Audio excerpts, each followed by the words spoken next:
Teníamos ya algunos datos. De acuerdo a la Organización Mundial de la Salud, entre un 13 a 18% de las mujeres mayores de 50 años tiene osteoporosis en el mundo. Para profundizar más en esto, estamos junto al doctor Esteban López, médico general de zona en el CESFAM número 1 de la comuna de Santiago. ¿Cómo está? Hola, muy bien. Bienvenido a Vida y Salud.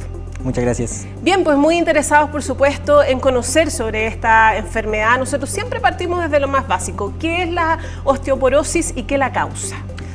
Bueno, la osteoporosis se define como una enfermedad metabólica, ósea, crónica en general. Se caracteriza por una resistencia disminuida en los huesos, que eso finalmente predispone a que se aumente el riesgo de tener una fractura, ¿ya? En palabras simples, se podría decir que la osteoporosis es tener los huesos más frágiles, digamos. Ya. Y eso obviamente te va a elevar el riesgo de que se puedan romper. Esa es una fractura. Perfecto. ¿Y qué la causa? ¿Está asociado a la edad? ¿Qué empuja finalmente a que aparezca? Bueno, finalmente son múltiples los factores que están involucrados, como en todas las enfermedades en general.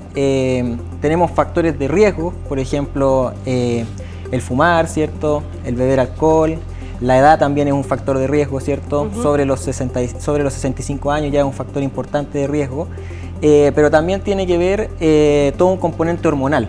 Ya. También, ¿ya? Entonces hay desregulaciones a nivel hormonales que finalmente van gatillando que los huesos se vayan poniendo más débiles, digamos. Entonces por eso las mujeres son las que están, digamos, como más afectadas que los hombres. Eso es así, claro, afecta más a mujeres. Afecta más a mujeres, que es principalmente por este tema hormonal de la menopausia, Ajá. ¿cierto? Entonces finalmente si ponemos un hombre y una mujer, digamos, por ejemplo, a los 60 años, por ejemplo, la mujer va a tener más probabilidad de tenerlo que el hombre por el tema de la disminución de los estrógenos con la menopausia.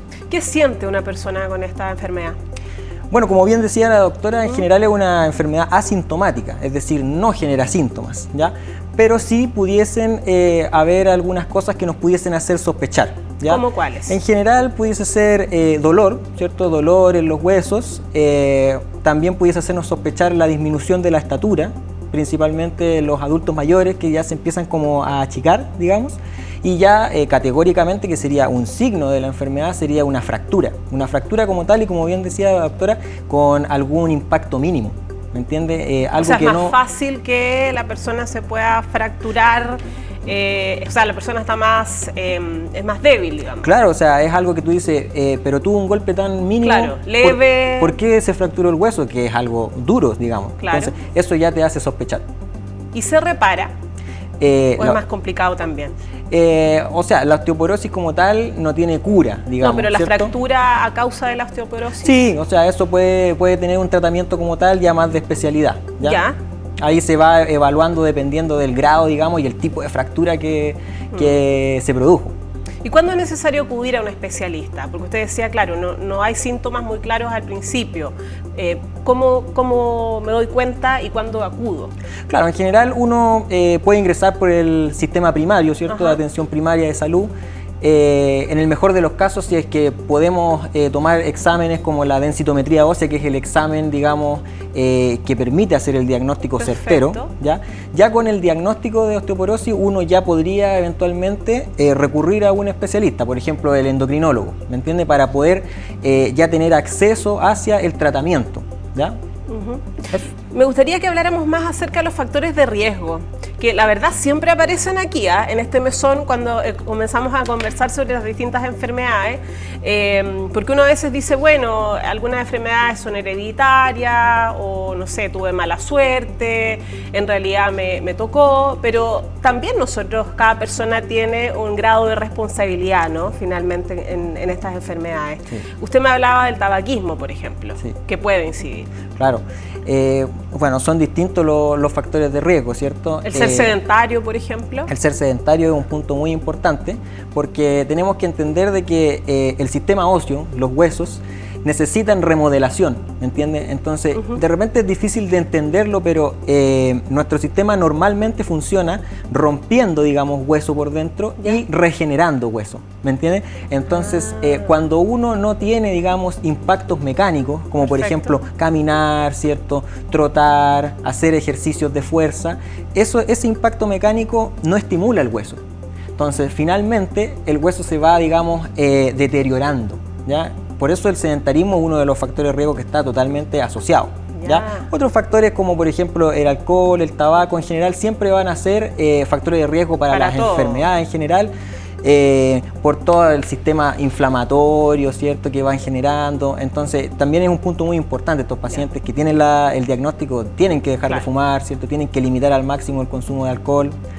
Así que esos serían principalmente los factores. ¿Y cómo mejoramos la calidad de vida de estas personas una vez que ya tienen este diagnóstico? Bueno, en general eso va ligado más con la parte del tratamiento, ¿cierto? El tratamiento no farmacológico, ¿ya? Para mejorar la calidad de vida, el paciente sí o sí va a tener que, por ejemplo, si tiene un sobrepeso o una obesidad, va a tener que bajar de peso, ¿cierto? Para poder ayudarse a sí mismo.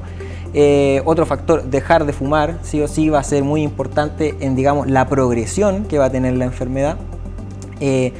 Darle las recomendaciones al paciente de que si ya sabemos que tiene esta enfermedad y sus huesos están, digamos, menos resistentes que los de una persona que no tiene la enfermedad, tiene que tomar ciertos resguardos. O sea, si va a salir a la calle, ojalá salir acompañado, ¿cierto? O salir siempre con tiempo para que no ande apurado, no se vaya a caer, porque una caída mínima puede provocarle una fractura, ¿cierto? Entonces eso también sería una muy buena recomendación, de que no salga apurado, que siempre salga con buen tiempo.